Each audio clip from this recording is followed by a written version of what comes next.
Señor esté con vosotros. Y con tu espíritu. Lectura del Santo Evangelio según San Mateo.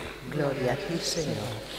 En aquel tiempo dijo Jesús a sus discípulos: habéis oído que se dijo, amarás a tu prójimo y aborrecerás a tu enemigo. Pero yo os digo, amad a vuestros enemigos y rezad por los que os persiguen, para que seáis hijos de vuestro Padre Celestial, que hace salir su sol sobre malos y buenos y manda la lluvia a justos e injustos. Porque si amáis a los que aman, ¿qué premio tendréis? ¿No hacen lo mismo también los publicanos? Y si saludáis solo a vuestros hermanos, ¿qué hacéis de extraordinario? ¿No lo hacen también los gentiles? Por tanto, sed perfectos, como vuestro Padre Celestial es perfecto. Palabra del Señor. Gloria a ti, Señor Jesús. En el proceso de conversión que se nos pide en Cuaresma, bueno, se nos pide siempre la conversión, pero especialmente en Cuaresma, nos dan hoy este trozo del Sermón de la Montaña, donde se nos habla de amar al prójimo. Y dice Jesús: habéis oído que se dijo, amarás a tu prójimo y aborrecerás a tu enemigo. Y lo pone muy bien Jesús, dice, habéis oído que se dijo. No está escrito en la Escritura, porque la Escritura no habla para nada de eso, ni el Antiguo Testamento, sino dice simplemente amarás a tu prójimo. Eso de aborrecer al enemigo es una forma popular en la cual, de hecho, es lo que se hacía en la época de Jesús, por parte de la mayoría al menos. Amarás a tu prójimo y aborrecerás a tu enemigo, habéis oído. Pero yo os digo, pero yo os digo viene a ser la correcta interpretación de este amar a tu prójimo. Amad a vuestros enemigos, rezad por los que os persiguen, para que seáis hijos de vuestro Padre Celestial. Y aquí viene, claro, humanamente hablando, esto repugna. Amar a los enemigos, rezar por ellos. Pues es lo que nos pide el Señor, amad a los enemigos. Claro que si por amor entendemos simplemente este amor sensitivo, el amor que es simplemente sentimiento, entonces es casi un imposible.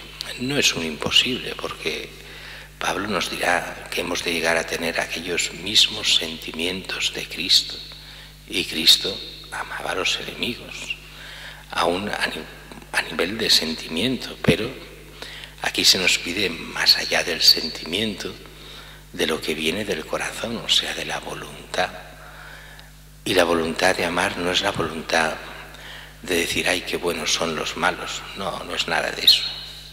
Es simplemente reconocer que aquellos que hacen el mal, primero son personas. Eso que parece tan elemental no es tan elemental, y más en la mentalidad judía. Nosotros ya venimos del cristianismo y recuerdo aquella anécdota que he explicado 1000 veces de aquella judía, madre judía, que una vez me dice, es que yo no me di cuenta de que los palestinos tenían madre hasta que mis hijos fueron a la guerra de los 6 días, esto ya hace años. Y era esa mentalidad. Los judíos somos buenos y maravillosos.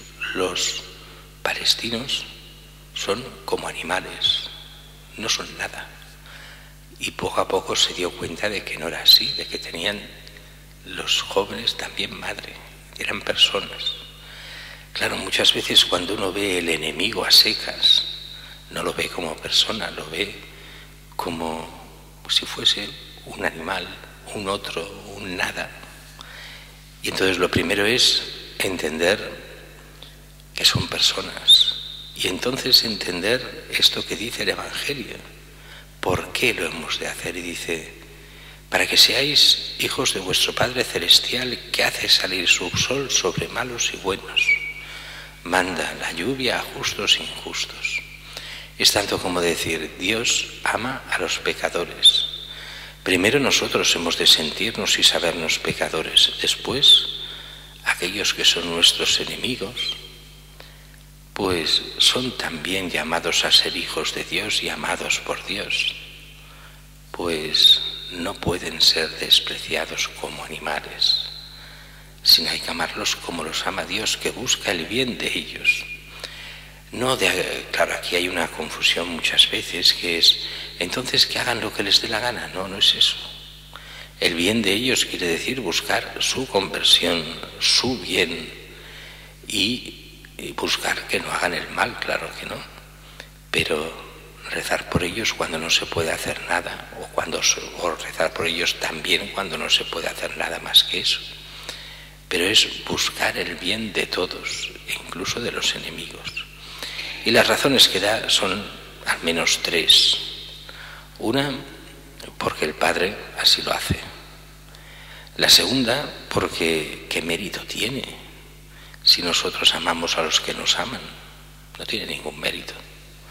Y el mérito ante Dios es, en el fondo no nos lo dice aquí, pero seguir a Cristo, y a Cristo en la cruz, que reza por sus enemigos que no saben lo que hacen, por aquellos que lo quieren matar.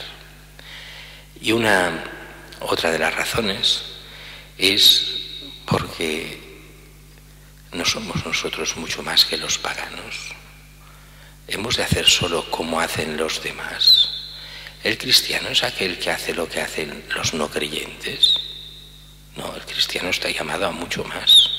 Está llamado a la santidad, a la perfección, a ser como Dios. Así que nos toca arremangarnos y muchas veces de forma difícil ser incluso heroicos cuando sea necesario, aunque muchas veces no llegamos. Pero el Señor nos pide mucho más. Así, si amáis a los que os aman, ¿qué premio tendréis? Si saludáis a vuestros hermanos, ¿qué hacéis de extraordinario? Por tanto, sed perfectos, como vuestro Padre Celestial es perfecto. Sabemos que por mucho que Jesús nos lo pida, en esta vida no llegaremos a la perfección absoluta, ni mucho menos. La perfección se da solo en el cielo, pero el camino del cielo es buscar esa perfección, esa santidad que Dios nos da, y ponernos en duda nosotros mismos, buscando la santidad que Dios quiere para cada uno de nosotros.